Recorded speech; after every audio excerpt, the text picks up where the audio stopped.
Góða kvöldið, Grétar Mar heiti ég og þetta þáttur sjávarútvegsspjall og tilefni þessarar þáttar í dag það að á sunnudaginn kemur sjómannasunnudagur og þá verðum við margir hetjur hafsins og hermenn þjóðarinnar í einn dag að minnsta kosti. En mig langar aðeins til þess að minnast á sjómannskonur. Sjómannskonur allt og lítið talað því þær gegna auðvitað mjög stóru atriði í fjölskyldu sjómanna og sjá raunverulega oft á tíðum og hafa gert í gegnum tíðina að reka heimili og ala upp börn og ýmislegt gengið í störf sem að öllu jöfnu annars staðar í þjóðfélaginu að karlar gera að minnsta kosti til helminga ef ekki meira heldur en konurnar gera, sjómannskonur.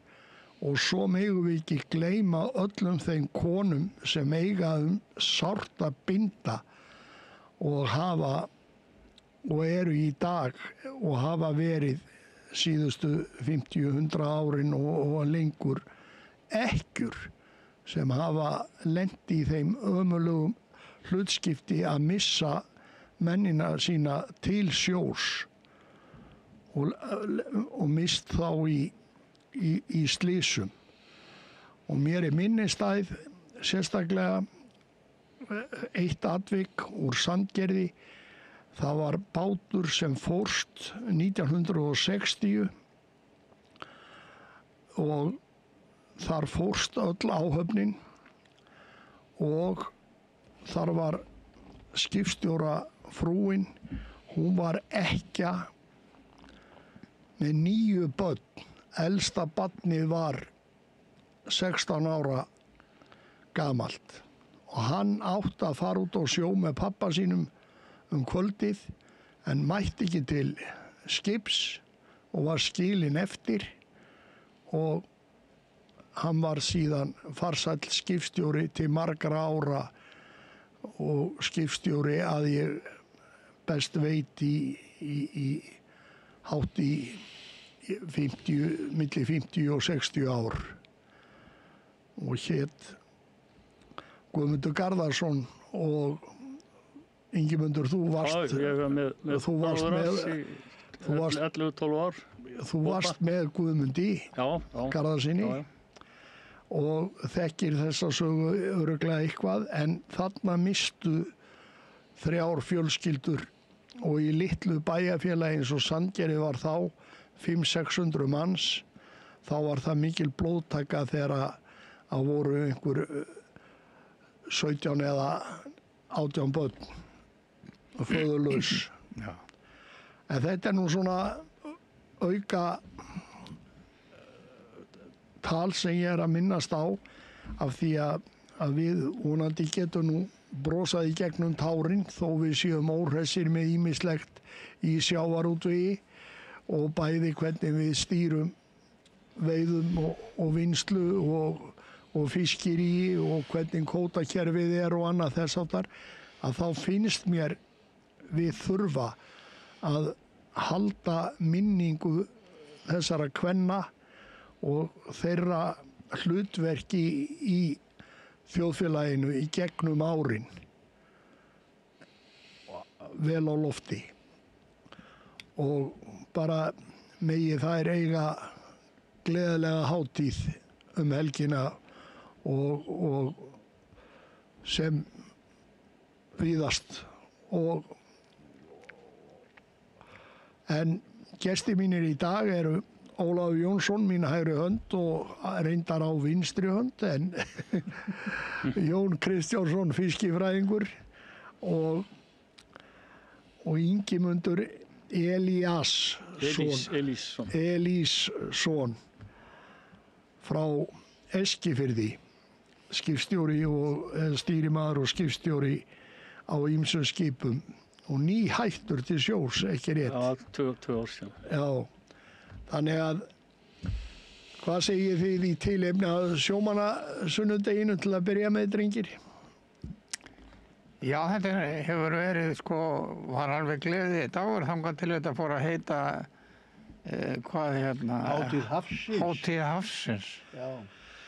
Já, Ég man það að sérstaklega minnist þess alltaf á sjómannadaginn að pabbi var heiðraður sérstaklega. já, Hann var á loftskeytastöðinni í Reykjavík já, og þekkti mjög vel til, mundi öll símanúmer og lenti oft í því að þurfa að bjarga fyrir horn björgunarstjórann, þar að segja ef hann náðist ekki í slysvarnarfélagi eins og oft kom fyrir, já, að þá var það hann sem að ræsti út og hann vissi hvern átt að ræsa út.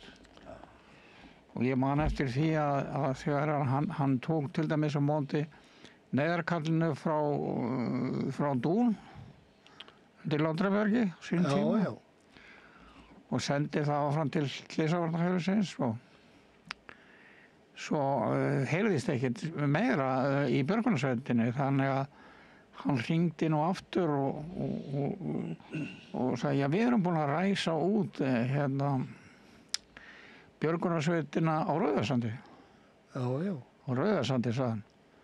Og, já, Stílberg konur, er það ekki Rauðarsandi? Nei, Henry, þú átt að vita það er Látrabjarg sem heitir það og hringdi strax á Látran.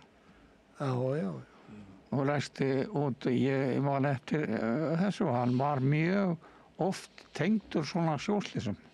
Hann var svo kunnur, já, hann var náttúrulega siglt allt stríð, já. þannig að ég minnist þess ég vildi að sjómannadaginn.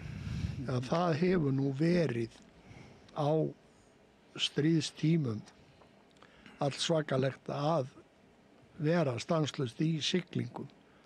Já, hann sigldi allt stríðið og rétt áður en hann dó, þá skrifaði hann alla söguna. Já, já, Ok. Og hún er nokkuð löng, sko. Hann skrifaði hvert ár fyrir sig og allt sem kom fyrir. Og ég birti þetta síðan í Barðstrendingablaðinu. já, en þetta kom þetta ekki út í bók. Nei, þetta var ekki nógu langt til þess. Nei, Þetta kom í árbók Barðstrendinga. já, já, en þó til þar Þetta skriflegar er til það heimildir. skriflegt og þykir mjög athyglisvert. Hann er að lýsa því það var til og með skoti á vörð, hann var á verði Já, í Patrísfirðinum og það dó maður, sko. Og svo lýst hann því einu sinni voru hann að segla til Englands og þá kemur flugvél á móti ljósmassað á hann og hann var ekki búinn að skipta um gler í lampanum og hann kom tvisvar, hann sagði what is your, var svo komið fram hjá what is your, hann vissi það náttúrulega, what is your position, og svo fer hún í hafið fyrir aftan hann. vélinn. Já, flugvélin. Í henni voru held ég 5 kallar. Og náðu þeir að skjóta hana niður þá eða? Nei, hún var bara bensínlaus. Já, já. Já, já. Og hann fer og segir skipstjóranum þetta að flugvélin hafi farið í hafið þarna fyrir aftan. Og við vorum að snúa við. Nei, við fyrir ekki að snúa við. Það er bara við sem við lendum í yfirherslum og svona dótið. Þannig að hann neitaði að snúa við og þá fór pabbi niður og sótti Sæmund Auðunsson, hann var stýrimaður. Já, Og já, þeir hentu kallinum út úr brúnni og snéru við og náðu öllum kollarum. já, Já, já. já. Og þeir voru náttúrulega yfirheyrðir eins og þýskir njósnarar, sko. Já, já, já, Já, já. Flugmennirnir. Já, já. já, já. Af því að þetta átti að vera einleið til þess að koma njósnarum inn í landið. Það var náttúrulega ekki neitt. Nei. Og hvar rapaði vélinn í sjó? Hún rapaði rétt áður en að koma til Englands. Já, já, Og það voru mikil, sko, vesinn út af þessu. Og voru þeir þá yfirheyrslur. komnir í gegnum pentilinn og... Ég veit ekki nákvæmlega hvað það var. Nei. En það skiptir ekki máli. Svo komu þeir og það var yfirherslur og faðir minn var með 2 bækur á borðinu. Það var Þetta verið sjálfstætt fólk, bæði á þýsku og íslensku, svona hlið við hlið. Já. Og það var mjög grunnsamlegt. Hvað ætti að gera með þetta? Þannig að ég er nú að bera saman textan. En svo hafði einhver með í bókinni og á honum var letur sem þeir skildi ekki eða setning. Og svo, hvað er þetta? Eitthvað leyniblað. Þetta er dulkóði maður. Og þá stóð á þessu blaði, berir sér hver að bakinu maður sé bróður eigi. Já. Og þetta skýrði allt saman út, þannig að það voru mikla flækjur oft í þessu. Já.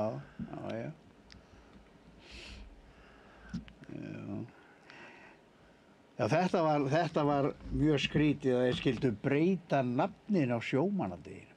Já. Þetta var svona einhvern veginn til þess að fjarlægja umræðuna frá sjómönnum. Já.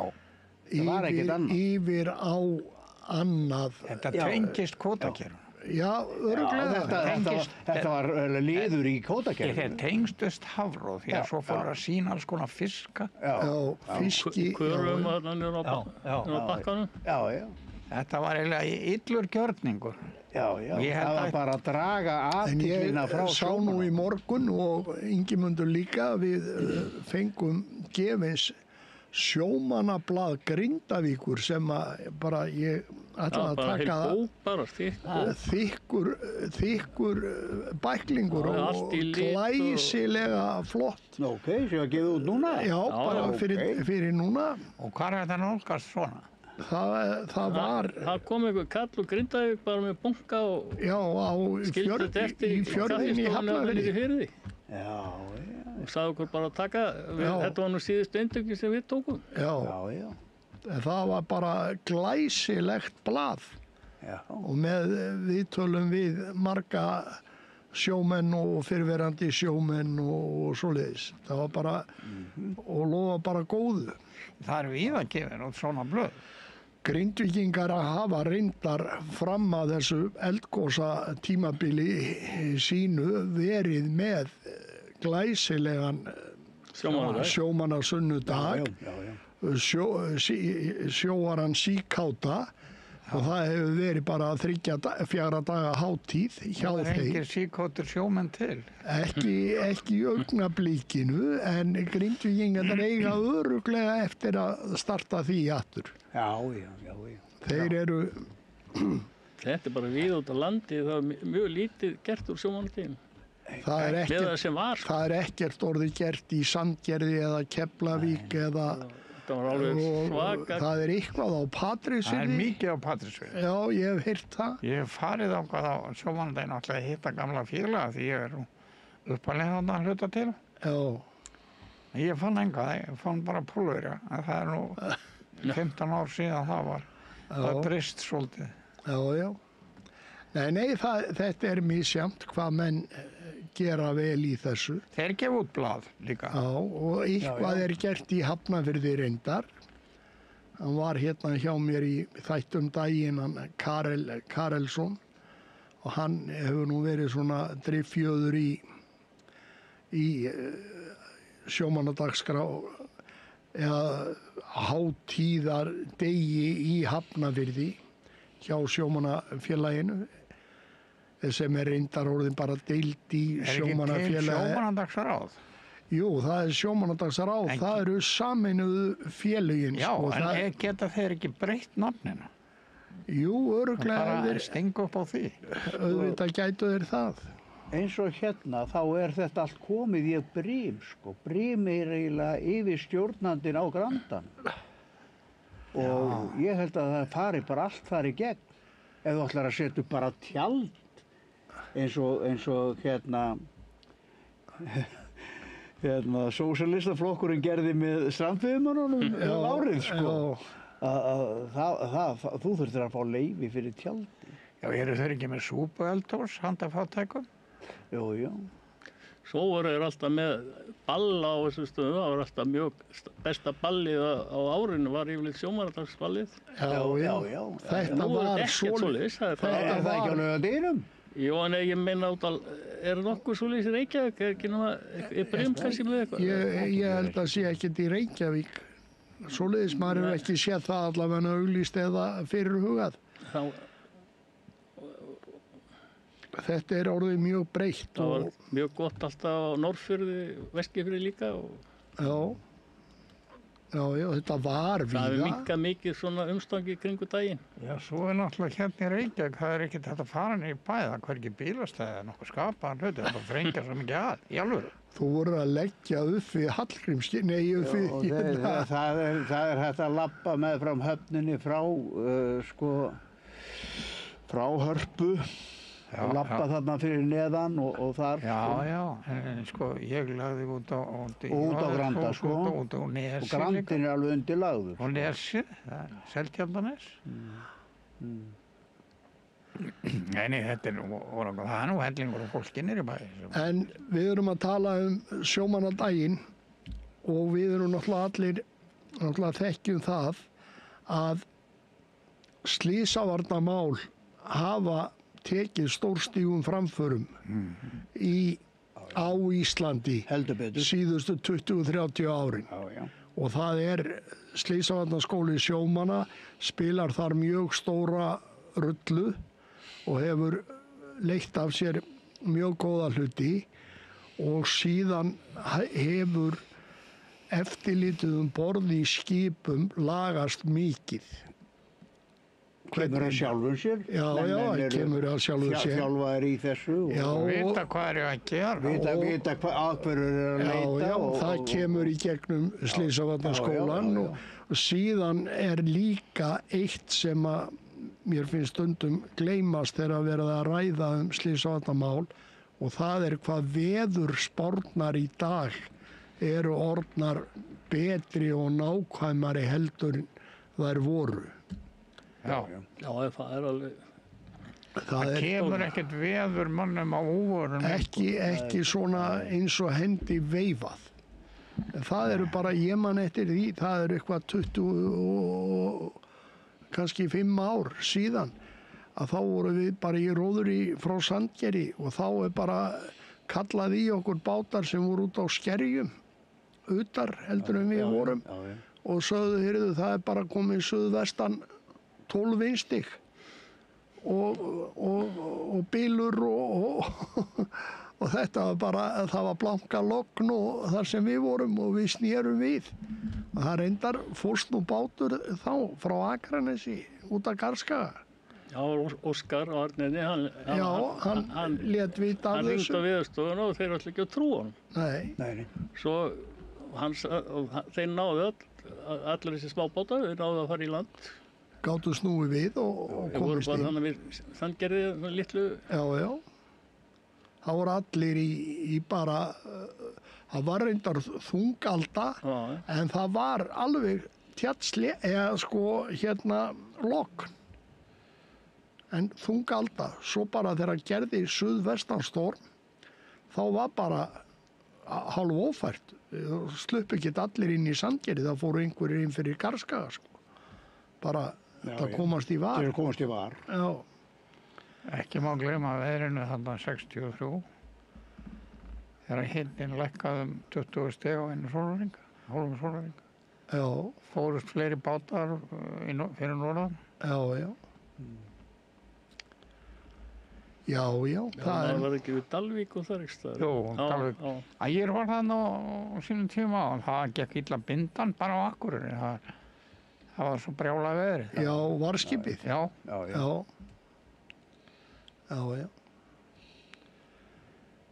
Já, þetta hefur allt horfið til betri vegar. Mjög svo. Og er bara Ég meina, það er til, loftmyndi gerfin að það myndir að læða. Jú. Fer ekkert fram hjá því. Nei, en spárnar eins og í veðri eins og núna, þær eru alveg vonlausar, Það er enginn sem veit hvert er að fara þeirra svona logn og rigningarbakkar og svona langða sveima. Nei, það er kannski ómulegt að spá hvort að dropi eitthvað úr loftinu. Ég er að segja það. Já, það er minnsta mál, en þeir að koma kannski 12 vinstig eins og var eftir gamla kerfinu, þá var það dálítið hættulegt. Já. Já, ég nú mest hissað, sko, þegar maður var á svo loðnubátunum í gamla daga, að þetta skuli bara skuli ekki verið meiri slys en voru þar, sko. Ótrúlega. Já, bara, þeir voru svo hlaðið niður og, Það mátti ekki stoppa. nei, svo bara kannski brældi og leiðin í land og það væri norðanátt og verið að lensa undan. Já, Þetta slapp alltaf. það var alveg Það var ótrúlegt. stundum eitthvað nótin öll í flækju og stundum þurfti að taka hann upp. Já, já, Ég lenti nú einu svona bræluslýsi, ef maður kallaði það slýs. Ég var á Áskeru, við vorum á síld á Rauðatorginu. já, Ég fór með til að þeir voru að byrja með tríplexblökkina, já, Já, þrjárúlurnar sko. já, 3 kefli. Já, og við vorum búin að hlaða hana sín, það var mjög hlaðinn og við vorum að stíma í land og þá lendir hann svona rosalega á kaf á mótöldunni. Já, Ég var, sko, lá upp í bestykki og ég datt fram á gólf og skipstjórinn verður varið við þetta, hann kemur upp og hann hneig niður við gluggann þegar hann sá að báturinn var alveg á kafi fram hann allir og fékk heilablóðfall. já, já, Og við fórum í landi og ég var í sambandi við lækni og allt þetta og hann tekinn þar og flogið út til Oslo og hann dóð þar. já, já. og það var ekki búið að byggja yfir hann. Þetta hefur verið áður. Þetta var Ásgeir, hann kom nýr. Já, það hefur verið svona orginal. Já, Já, þetta er 300 tonna skip. Já, þetta er sem var þá. 69. Já, já. Hver var skipstjórið þá? ég man ekki hvað hann hét, það ungu maður. Já, já. Hann var ansi sorglegt. Nei, þetta hefur sem betur fer lagast þessi Já, já. dauðsföll sem við höfum átt að venjast. Hafið hefur tekið frá okkur Oft hróðalegt. og oft, já, róðalegum hætti, en svo höfum við sótt björg í bú í hafinu. Já, hérna áður. Já, jú, og við erum náttúrulega að gera það ennþá, en við kannski fáum ekki að njóta þess í sama mæli og við gerðum áður. Já. Ég á engar hetjusögur út af veðrum í mínum mínum ferli. En ég lendi einu sinni í svolítið skáldum dæmi. Ég bara strax skal ég segja ykkur fyrsta árið mitt á Snorra, eða bara þarna haustið, ég var að byrja með Snorra, að ég nennti ekki að vera úti ef ég átti að landa eftir 2 daga og það var bræla, þá fór ég bara í land. Og ég lék þetta 2 sinnum og og svo kemur að því að ég er með öðrum búrtogaranum. Við erum út í Skerjadýpi.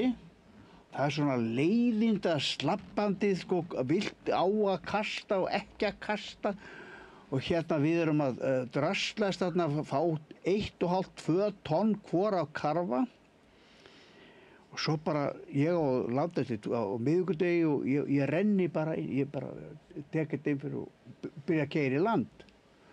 Og þá kallar skipstjóri, ég ætla ekki að nefna nafn, sko, hann sé, já, bara að fara heim til mömmu. Já, ég nenni þess ekki það ég. Og geri þetta. Ég bara rendi honum inn, var komin inn miðnætti og sem sé þá 1,5 dag áður en ég átti að landa. Ég renni honum inn og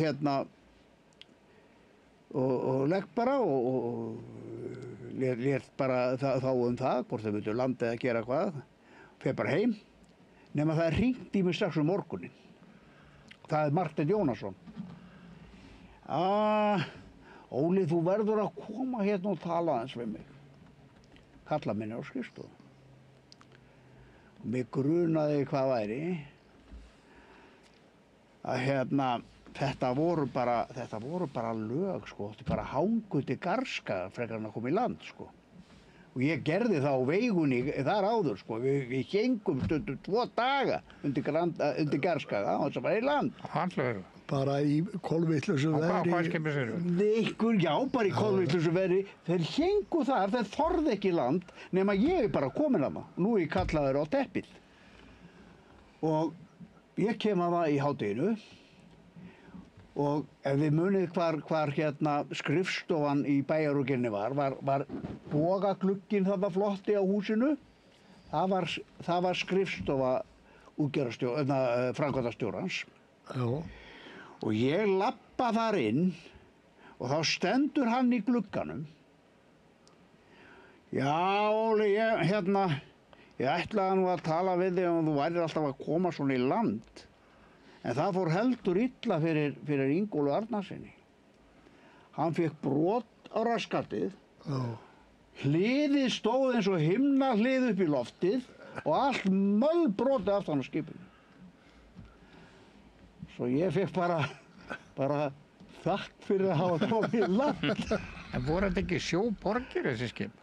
Algjöra sjóborgir, það var ekki það bara, en þú getur fengið hnút, Já. skilurðu. Og þetta kom aldrei fyrir hjá mér, en þetta kom fyrir á þessu. Ef einhverjir héldu að þú getur, sko, þetta verið það mikla sjóborgir og þú getur verið lengur að á þessu stóru skipum, eins og Hrönnin eða Viðjan og Snorri, þú gast ekkert verið lengur að. Þeir voru svo þungir á trollinu. Já, þeir voru konum með trolli í bóð. Það var svo mikil átök. Dagstjarna dró okkur oft í kaf bara, hann var kannski að draga og við vorum konum allt inn fyrir. Annars var ég svona auðmikið, ég nefndi ekki mikið að streyma. Þú verið listamaður? Ég veit mann eftir því að ég var á Aribirni þá gáttu við kasta á móti en Kaldbakur gæti ekki, hann þurfti að kasta á hlið, hann bara komið ekki frá sér trollunum. Já. Það var bara... Ef þú kemur ekki frá þér með svona góðu móti, áttu þá að vera að draga. Þetta var mín, skilur. Ef þú getur ekki gert þetta, þá átti ekki að vera að draga. Þetta var nú gert samt. Ég var svolítið... Ég hafi bara grætt að þessu. Þekki ekki trollvel, en hvað áttu við að draga á hlið og svona, ég bara... Er það koma frá skipinu, það fer ekki inn í sjóin? Og kasta á hlið, ef það var erfitt að koma frá sér. Já, sko, ég gerði það, sko, ég hafði á alltaf mjög þunga framan bæði í skipin, sko. En ef þú ert að byrja að stampa í kostuninni, þá getur þú bara fengið allt í kross. Það viltu ekki í kolvitlusu veðri. Í skrúfuna? Nei, þú hlerarnir saman. Og hlerarnir missa straum. Já. Og þá... Þú nærði ekki að keyra nógu hratt út til að strekka halda skver, sko. Halda skver. Ef hann er að negla svona í, sko, þú vilt kasta kannski svona 5 mílna ferð, 6 mílna ferð, eitthvað svo eins. Ef hann neglir svona í, þá fer hann niður 2 mílur. Og þá eru bara vírarnir, sko, þá slaknar á öllu, sko. Og þá fer, þá missa hlerarnir. Þetta lagaðist nú eftir að 3. strókan kom, þá náður að halda þeim alltaf betur í skver. Var það á rækjunni þá? Já. Já, það var á rækjunni. Já, ég bara verið á rækjutrúli. Já. Þá líka... Já, við vorum aldrei með 3 stroffur. Jósaf þetta að koma með þá líka, sko. Ég var í tilraunatanknum út í Hirsals þegar að Jósafas Hinriksson setti 3. stroffuna á hlerana sem að rækjuhlerana því að hann var í vandræðum með sína hlera að þeir stóðu miklu styttra heldur en dönsku tíbónhlerarnir sem var verið með og svo þegar hann náði að setja 3. bakstrófuna á hlerana hjá sér þá stóðu þeir jafn lengi og tíbónhlerarnir stóðu og ég man eftir að kallinn hann var með 3 eða 4 skipstjóra þar á meðal Guðmund Jónsson viðagerðarmann sem var skipstjóri á Venus og fleiri jaxlar sem voru að hjálpa honum við þetta að útbúa 3. strófuna á hlerana og kallinn hann, þegar hann náði þessum árangri, að þá sá hann fram á það að hann ætti sömu möguleika á að selja hlera eins og Danirnir eða tíbólhlerarnir, og hann stoppaði rútuna sem við vorum í að fara út á flugvöll við Krá á leiðinni og bauð öllum upp á bjór. Það var glæsilegt. Þetta var alveg magna, sko. Hún var of stutt, sko. Já. Miðkeðjan var of stutt. Já. Og ef hann datt niður og allt fór flatt, þá tók bara í stuttukeðjana. Já. Og hún rykkti honum upp aftur. Já. Þetta var heldur flott, sko. Þetta var svakaleg. Við vorum í heilan dag í þessum tilraunatanki, sko. Með alls konar pröfur, bæði á fiskitrollum og flottrollum og rækjutrollum og svo rækjuflottrolli. Menn voru að kanna það. Þarna, þar voru þeir að gera tilraunir með á nóttinni þá. Rækjutroll, já, þegar hún fór upp úr botninum, sko, að reyna að ná henni í flottroll. Virkaði það eitthvað? Það held ég. Nei, það var eitthvað, allavega var þetta ekki nógu mikið rannsaka þannig að menn gætu gert þetta almennilega, sko. Eða þeir höfðu ábyggilega þurft að gera það betur. Ég man alltaf eftir Snorri Gestsson, skipstjóri í Keflavík á Jöfur. Hann var að pæla í þessu ásamt fleirum, en menn voru að pröfa sig áfram. Og þetta var svona áhugavert. Þeir náttúrulega, þegar hún losnaði úr botninu rækjan og var ofar upp í sjó og lóðaði á henni jafnvel 10 faðma frá botni eða ofar, að þá gátu þeir hugsanlega náðinni ofar í sjónum, sko. Og fór miklu hærra, sko.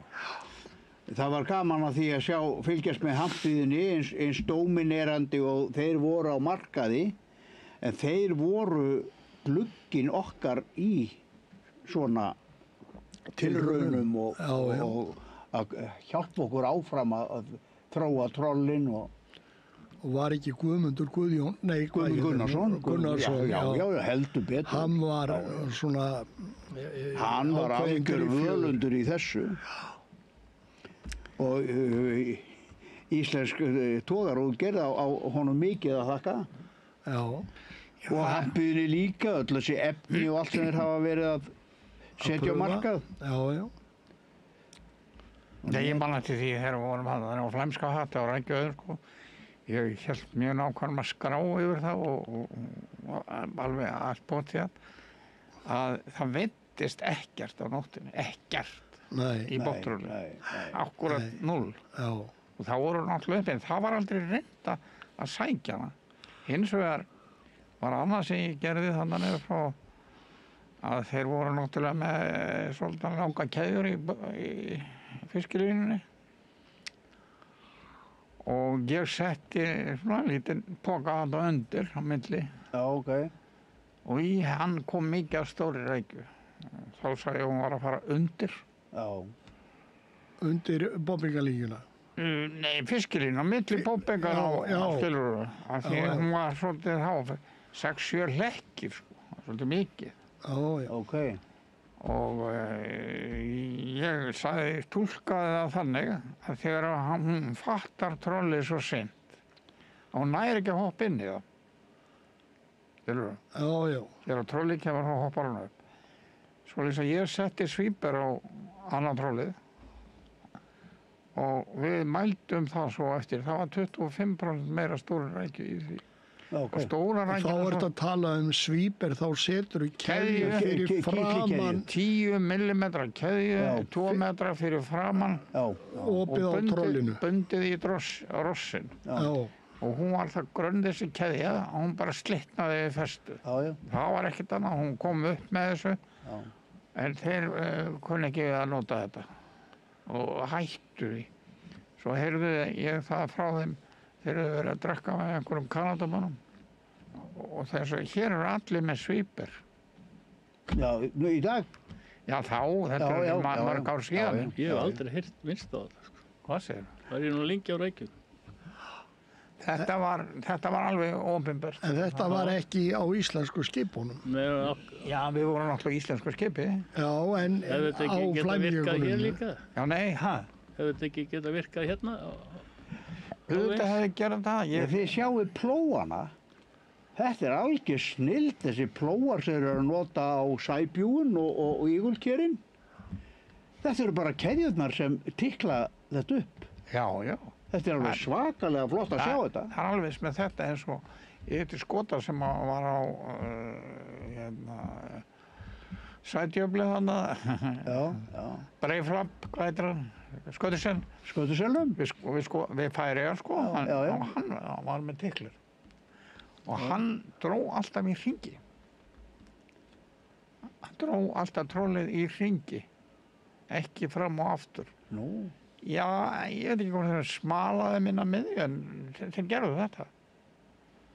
Á bleiðinni, Ha, á bleiðunum. já. Þetta voru náttúrulega menn sem búin að stunda þessa veiða lengi, sko. Og þá hafa þeir byrjað utast á bleiðunum Já. og Skrúa sig inn. skrúa sig inn. Já, þeir skrúuðu í Maður hefur nú hringi, hann aldrei sagði heyrt mér það, þetta ég veit ekki nýtt. ég veit ekki nákvæmlega Nei, hvernig þeir gerðu þetta, en þeir dróðu í hringi. en ég verður nú aðeins að ruggla í þessu dæmi þegar við erum að tala um tóveðar og troll. Nú hérna komnar upplýsingar um það að tóveðar sé að skaða lífríkið meira heldur en önnur veðafæri. Áskaplega að hlusta á það. Ertu búin að sjá myndina, David Attenborough? Nei, ég er ekki búinn að sjá hana. En þið? Nei, Er þetta með þessar teiknimyndir þarna af trollum? Þeirra Gulli er alltaf að tala um einhverja David Attenborough. þeir eru alveg snældu vitlausir. Ósjón. Þetta er bara hlægilegt að sjá þetta sko. Ég hef séð úr þessu þennan kafla um trollið. Þeir teikna einhver troll sko. Ég er ekki hægt að lýsa þessu hvað þetta er fíflalegt sko. Ég held að kallinn hafi bara verið plataður í þetta til þess að búa til þetta propaganda. Hann var allt í orðin sko, svona að sé alltaf fara til fjanda sko. Hann var ekki því fyrst, Já. þá var hann bara að sýna og mjög góðar myndir. Já, Svo já. fór hann allt inn að verða svona umhverfisni. Já, en sko, það sem hann gerir er yfirleitt mjög flott og fagmannlega gert. Óbóðslega. Já, þetta er bara rugl, þetta eru bara svona einhverju teiknimyndir af trollum. Var þetta teiknum? Já, sýnir ekkert hvernig, það er eitthvað myndir af trollinu niður á botni eða neitt. Ekkert svoleiðis. Nei. Þetta er bara einhverja teiknimyndir, svona er þetta og þetta eru ægilega vondir kallar og eina sem er þetta að gera er að sturta grjóti á beilbleiðunar. Já, Þeir sýndu þarna örugglega frá Ítalíu þar sem þeir voru að berjast af því að sko, þeir vildi ekki fá togarinn upp á grunnsæfið. Það er bara sama og við viljum ekki fá togarinn upp á grunnsæfið. Skilur það sem strandveiðimennir eru? Já, eða trillu, bátar, línubátar og netabátar. Við viljum að það sé bara sé aðskilin skil á milli. Heyrðu, þá vil ég bara sko, setja svona risagrjót Já. og sturta því ofan á bleiður. Hugmynd var það hér í Faxaflóanum að fara með bílflögg Var ekki Karli Lómansson í þessu? Já, það voru margir gamleir jaxlar í Keflavík sem vildu fríða Faxaflóan fyrir Snurvoð. Þeir vildu setja bílhræ á veiðislóðina í Faxaflóanum til að koma í veg fyrir það að menn væru að nota Snurvoð. Það er náttúrulega Snurvoð er einhvern fínasta veiðarfæri sem er til. Já, mjög flott veiðarfæri. En hérna, það er svo skrítið og það þýðir ekki að segja þessum mönnum það. Að í Færeyjum er búin að veiða með trolli frá 1905 eru til veiðiskýrslur. Og þar er veiðin alltaf 20-40.000 tonn af þorski. Þegar Bretarnir voru þarna og þeir voru innum allan firði, allstaðar. Núna er veiðin komin niður í kannski 5.000 tonn. Það er allt lokað, verið að vernda og passa. Trollið veiddi allan tíman og þeir fóru 7 sinnum yfir hvern einasta fermetr. Þetta er ekki stór mið Nei. og þetta var nokkuð stór floti og þeir eru með mikið tvílembinga Já, já, af því að ufsinn veiðist ekki nema í tvílembinga. nei. Og þeir eru fara 7 sinnum yfir hvern fermetr og þeir eru búin að gera það í 100 ár. Já. Og svo kom menn að segja að þetta eyðileggur botninn. En það náttúrulega þegar eru með tvílemika þá eru þeir ekki með hlera. Þá eru þeir bara með sitt hvort. Já, Lóðir. það er nú Með ekki. lóð bara. Þeir eru þeir með lóð. Það voru nú Já, ekki ég held nema, að það sé með lóð. Þeir verða að vera með lóð, sko. Já. en það er ekki nema 10 kannski pör, sko. Nei, það er ekki. Þetta var bara partur af þessu og þeir voru aðal í Ufsa og eru í Ufsa. En, Já. en hérna, Eitthvað ýsu. Gullags á Þetta veiðir sko, þetta fer svo illa með botngróðurinn. Sko það er engin gróður fyrir neðan 20 og 30 metra dýpi. Vegna þess að rótfastar plöntur, það er þol ekki þrýstingin. Og það er bara drasl, hérna, kísilþörungar og svona alls konar. Það er náttúrulega ekki rétt, það er náttúrulega kórall neðar. Kórall er ekki gróður. Nei, en hann, ef þú eyðileggur kórall, Já, fiskur borðar ekki kórall. nei, hann borðar ekki kórall, en hann hann fríðar. Kórall Hann friðar ekki er vörd fyrir smáfisk. Já, Fyrir seiði. skjól. Hann á skjól í kórall. Við erum með allt og mikið af ungviði. Af því að hryggringin er allt og mikil og við erum með ungfisk sem vex ekki. Búin að vera með það hérna eins og þið vitið. Það er ekki eyðileggja daginn fyrir sjómununum. Nei, ég meina, ég er að reyna að auka frelsi sjómanna með því að segja að það er allt í lagi að veiða þetta. En ef við hafið tekið svona bara all landið og öll miðinn í kring, séð hvað er mikið friðat. Já. Það er Ég vil rosa- endilega nefna Hvað af ætla því sé maður að Jón prósent var af að nefna hafinu þetta. frið? Bara hólfið út á Vestfjörðum og Breiðafirði og Já, alls en staðar. náttúrulega, það er brjálaðrykkurinn og Stórkostleg lokun. jökultungan og Stórkostleg lokun er kóralsvæði sem við kalla bælið, já, Addigaur, upp á Jóaklakk. Þetta eru kóralsvæði þetta er út á fjöllum. undan fjöllum. Já. Þetta eru kóralsvæði. Þetta hefur skilað stórkostlegum góðum árangri. Sem er, þeir kalla það melsak, ég kalla það þaglabakka. Já. Að það er miklu meiri fiskur þarna núna heldur en nokkuð tíma verið. Það er bara aukist út af þessu. Þetta er stór og góður karfi en hann kemur allur úr þessu svæði sem var lokað þarna. Og ég fylgdist með hryggurinn út af Breiðafirði. Já, Hann var lokaður. Hann skilaði strax. Brjálaði hryggurinn. Leið og hann fór leið að loka. Það var alltaf smákarfi þarna. Þeir fylltu steisana þarna af smákarfa í gamla daga. Já. Skilurðu? Svo var þessu bara lokað. Núna kemur stórkarfi upp í Víkurál, niður á hólun út af Breiðafirði. Skilurðu? Þetta hefur þessi hólfa lokun gert. En svo Ég náttúrulega, sé ekkert eftir þessu svæðum. nei, en býtuðu svo var líka lokað töluvert út á jökultungu.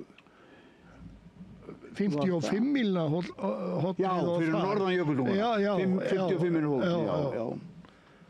Þannig að það Stærsta, allar tilraunir sem hafa verið gerðar sko undir eftirliti við að friða svæði, þær hafa verið neikvæðar. Og stærsta tilraunin er það sem er kölluð kólakassan, Placebox, við Holland og Danmörku. Ertu ekki að tala bolfisk? Nei, ég er að tala flatfisk. Okay. Stærsta eða besta veiðisvæði var þarna við norðan við Holland og síðast við Danmörku. Það heitir kólabóksið, það er mjög stórt. Ok. Og þeir veittu náttúrulega mikið af smá kóla og kóla alltaf stöðugt og allir að nýðast á þessu. Svo fundu þeir þá út að þetta bara væri ekki nógu gott. Svo þess að þeir lokuðu þessu svæði og sögðu það að kólinn þá getur hann fengið að vaksa upp og svo fer hann út í Norðursjó og þar geta þau veitt hann. Það sem gerðist var það að það hætti að veiðast, nokkuð skapaðar hlutur á þessu. Og fiskurinn inn í friðunarbóksinu var smár og stækkaði ekki.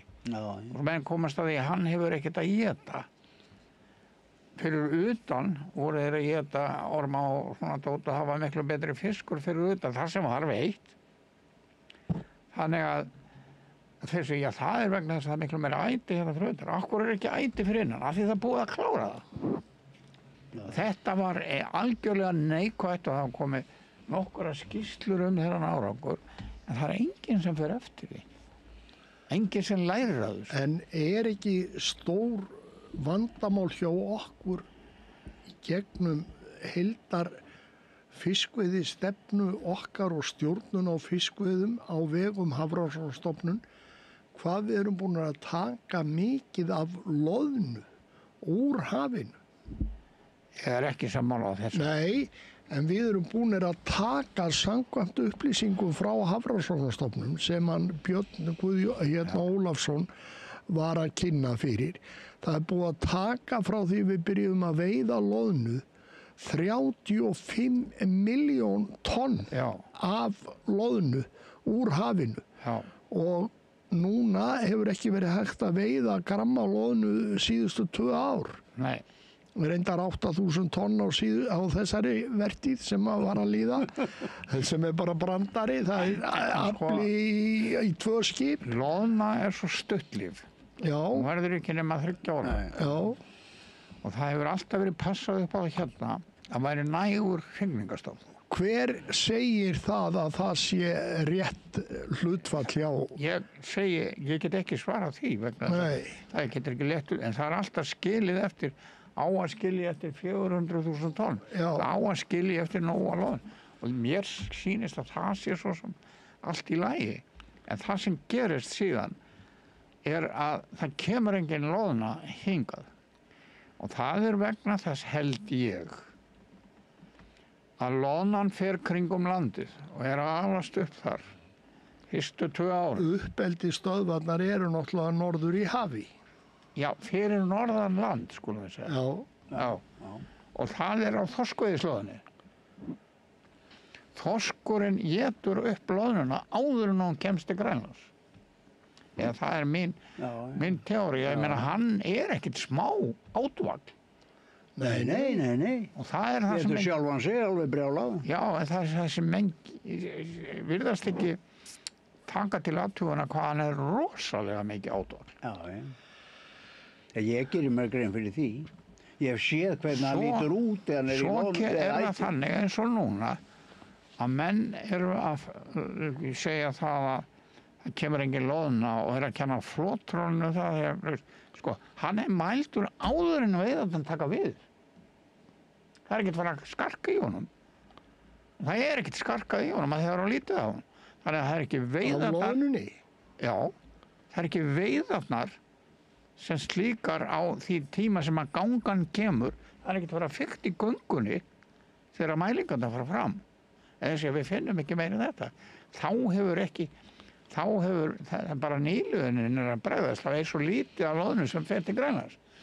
Vegna þess að hún er étin. Heldur að þorskurinn sé ekki aðgangsharður þegar hann fara að éta undan sjálfan sér. Já, nú hafa skipstjórnarmenn sagt að jafnvel þorskur á halanum og víðar þarna fyrir vestan og norðan að hann sé ekki að borða loðnu. Þeir hafa tekið eftir því. En af hverju er loðnan mikilvægast að fæði þorsksins? Já, hún er það þegar að hún er orðin ákveðin feit og orðin ákveðin prótein í henni. Þeir éta hann ekki á meðan hún er horuð og... Ég bara veit ekki. Nei. Flotrósþorskurinn á sumrin, hann var í loðnu. Já. En við leysum þetta ekki núna. Ég er nú ekki hræddur að það séu veiða með að brott taka á honum sem að er... Það er eins og með sandsíli. Sandsíli var bara getið upp hérna. Já, en svo er annað, Jón, sem að maður náttúrulega veltur vöngum yfir, að við erum náttúrulega að fríða suma stofna og kannski ofveið aðra. Og þegar ég segi fríða stofna, það er til dæmis það að við erum að fríða þorskstofnin umfram það sem að eðlilegt gæti talist. Við erum að því núna. Já, við erum búin að fara í gegnum þetta. Og þú sér það að þorskveiði í Norðursjó er ekki nema 5% af því sem hún var. Og skip og fjöldi ekki nema kannski 10% af því sem hún var. Og það ennþá kölluð ofvið en fiskurinn vex ekki. Og á Rockall þá ísjan, hún óseljanleg, hún svo óruð. Já. Og þetta vanvið en þetta engin floti. En varðandi þetta með trollveiðar, að allur fiskur sem kemur á land í Bretlandi, hann úr togurum. Já. Það engar aðrar veiðar, það engar línuveiðar eða neitt. Hvað eru Bretar að veiða í sinni lögsögu í dag á meðan við það sem við voru að veiða áður? 5%? Já. Er það einhver skýring á því að þeir hafa verið að veiða of mikið með togveiðarfæri? Nei, það hafa ekki verið að veiða of mikið. Það sem gerist það. Nú erum við Jón breytt töluvert munstrinu okkar. Við erum að veiða hlutfallslega meira í togveiðarfæri heldur en við höfum gert áður í hlutfalli miðað við bara fyrir 30 árum síðan. Já, þú veist okkur það er búið að kaupa upp allar hinnar útgerðir. Já, ég veit það, en er það kannski partur af vandamálum okkar að við erum ekki að veiða þetta nógu mikið á línu og net eða staðbundi veiðarfæri, heldur erum við að veiða með dregnum veiðarfærum. Troll og jafnvel snurvo. Við erum náttúrulega að veiða allt of lítið. Já. Skilur við. Já. Ástæðan fyrir því tiltölulega einföld. Þetta gerist eftir að menn eru að fara að taka upp svo kallur röll og reyna að telja fiskinn. Já. Ég með skýrslu hérna sem var gerð fyrir 2,5 ári síðan það að allt upp í 56% af fiski sem fyrir framan troll fer undir fiskilínuna eða út Moskva og Hafró skila sér reiknar ekki með þessu.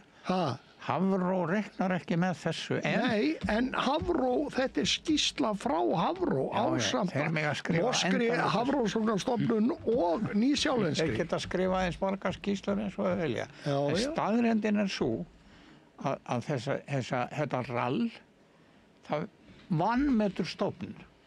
Já. Og meðal annars vegna þess að það fer undir. Og meðal annars vegna þess að þeir veiða ekki nema 20-25% í troll. Nei. Veiðanleikinni kemur. Þá segir, stofnin svona lítill, helvítar hann á nýtla farin og við verum að skera niður. Það alltaf skera niður. Já, það eina söguna. Svo skera það niður og ennþá minnkar veiðaálag og fiskur og vex ekki. Og þá skera það meira niður. Láttu mig þekka þetta. Öll færi að með eru lókuð. Fiskidegarnir svo fáir að menn get ekki gert út og það allur flotinn farin. Já. En togararnir þegar þeir voru að skrapa, þá var 40.000 tonna þorskveiði. Og þegar ég í færium voru 70.000 tonna ufsa. Nei, strákar.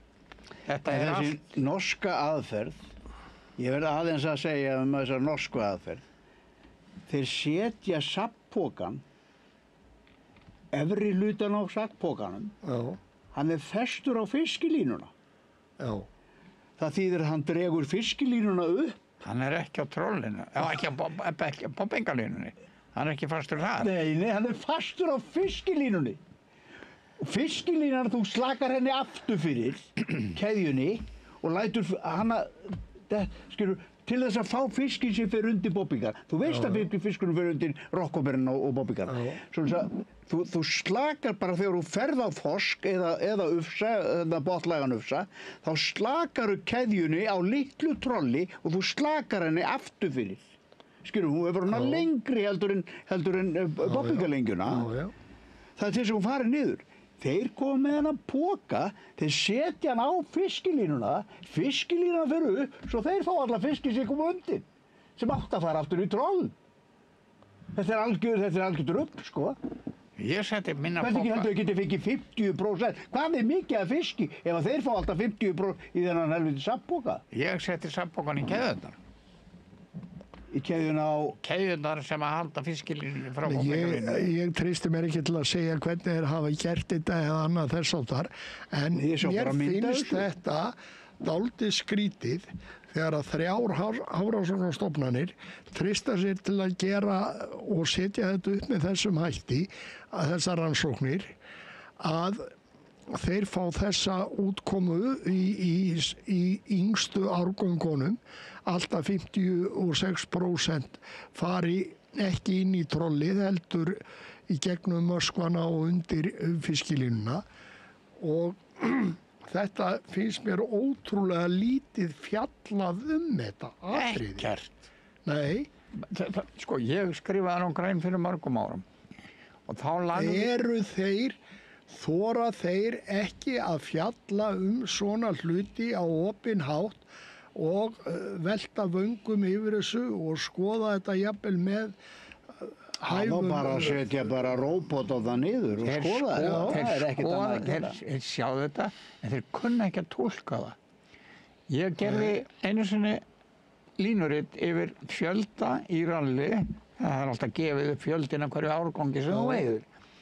Þá er það minnsti fjöldin er einsásfiskur. Síðan fjölgar fiskinum í veiðinni í rólegheitum upp í topp á 4 ára fiski, svo fer hann að falla. En það er vitað að það er miklu meira af 3 ára og 2 ára fiski heldur en 4 ára fiski. Þannig að allt sem er fyrir ofan þarna, ungfiskurinn, hann mælist ekki. Nei, en maður hefði haldið að væri svona opnari og meiri umræða þessa hluti. Ef ég var að vinna þarna, þá myndi ég segja þetta gengur ekki. Það á ekki að vera að fara í rall, það kostar óvenpenning. Skoðið vöxtin á fiskinum. Já, það er alveg rétt. Hollendingarnir stungu á því 1950. Skoðið vöxtin, ef vöxturinn er lélegur, þá þarf að veiða meira. Ef að vöxturinn er góður, þá má veiða minna. Sú staða kemur bara aldrei upp. En Jón, verðum við þá ekki að tryggja það að hann hafi nóg æti eins og með því að friða loðnuna meira heldur við höfum gert? Nei. Jón, eru við með sömu aðferðir og normenn í þessu svona? Það eru allar þessar þjóðir sem eru í ISIS, það eru með sömu aðferðina. Allar? Já. Þetta var fundið upp 1985. Patent lausn á ofveiði vandamáli alheimsins. Já, og þetta er svo dýrt að þeir get ekki hætt við það. Já, og búin að segja svo mikið í gegnum tíðina, en árangurinn er engin eftir 40 ár. Ég vissi það að það var ráðamaður sem spurði Hafró núna bara í vikunni hvenær skýrslan kæmi. Þið vitið að það er ekki að spyrja, hún kemur alltaf daginn fyrir sjómannadaginn. Já. En hann vildi ekki forstjórinn gefa upp hvort þú væri plús eða mínus. Ekkert. Nei. Og þessu er haldið gjörsamlega lengdu ákvæmlega þessu sprengt framan í okkur. Já. Það er ekki útlit fyrir neitt annað. En samdrátt. Nei. Og ég get nú sagt annað sem ég heyrði bara í morgun í Sundlaugum. Þar hitti ég 2 sjógarpa, það er að segja hann Sigga Ólafs sem er trillukall og veit hann sem ekki svona Óla Vals skipstjór og búinn að vera á öllu. Já. Hann sagði það að fiskurinn væri horfinn og Faxaflóa. Þorskurinn, stóri þorskurinn. Já. Hann er farinn. Já. Hann var hérna við Hann var ágættur í fyrst og svo hvarf hann. Já, svo hvarf hann. Hann var í mig Sundlaug í Hafnarfirði. Já, en hann hvarf hann. Öðrum heyrði ég strandamanni sem er ekki á sjó en hann veit allt. Hann sagði að það var að byrja mjög vel og stór þorskur og mikið í Húnaflóa. Ég frétt af því. Hann er farinn. Þeir eru að veiða út úr Óðinsbáða og það er ekkert nema smælki. Það er dauður sjór. Og það er yfirleitt, það er kláramál og það er miklu minni handfæraveiði heldur að var í fyrra. En þá? Þeir eru að vera að koma með skammtir þessi báta sem eru úti. Sunnanlands. Sunnanlands. Sunnanlands og fyrir vestan? Vestan, Breiðafirðinum. Já. Jú. Gulli sagðist alltaf ná skammtir. Þeir eru að koma með skammtir. Þeir eru með skammtir. En Húnaflóanum veiðar ekki, nei? Nei, en út af Vestfjörðunum alveg suður á Látrabjargi eða Jú, en það er minni veiði samt heldur en í fyrra. En á Já, Austfjörðum og það er náttúrulega alltaf Það er nú ekki breytilegt. komin tími að það Nei, var en ekki hvernig byrjað. voru þeir að rekna þig? Hvað- 800 bátar, sinnum 680 Leipum þessu kíló, fram í miðjan júni. pluss 365, þá komum 35.000. Jú, Það er ekkert svona. Nei, það er auðvitað svo hefur tíðar farið og allt áhrif á Og svo tógararnir búin að stela honum. Já. Já, þeir geta það kannski gefið þeim 60 daga að byrja svona illa. já. Þetta er fyrir vini mína. En strákar, þetta er búið að vera ágæti spjall hjá okkur Það var hætta núna. og nú erum við búin að vera að spjalla hér um byrja klukkutíma og ég ætlaði bara að segja við ykkur að ef þið hafið áhuga á hlustendur, hafið áhuga á að ræða sjávarútvegsmál og fylgjast með sjávarútvegsumræðu, að þá eigið að styðja við samstöðina og tryggja það að hún haldi áfram og geti rætt meðal annars sjávarútvegsmál. Og svo ætla ég að enda þetta þannig að við kallarnir sem eru hérna, þessi 4, að við óskum konum, sjómannskonum, til hamingju með daginn og óskum þeim til hamingju. Tek undir það. Við gerum Tekur það, það. en það er rétt hjá þér að samstöðun er eina stöðin sem að Þorir. Þórir og einn stjórnandi hérna, Björn Þorláksson, úr Mývatnssveit. Hann var að róa á Mývatni og vitti ágætlega stóra fiska og var að monta svo því. Þannig að hann er líka tengdur þessu og þekkir veiðisögu þó hann sé ekki togaramaður. Já, það þarf ekki að vera togaramaður Nei, til ég veit að kunna eitthvað á fiskir í. Ég er ekki togaramaður, ég er bara silungakallur. Já. En ég þakka ykkur fyrir. Ég er bæði. Sömuleiðis. Svoleiðis. takk. Takk.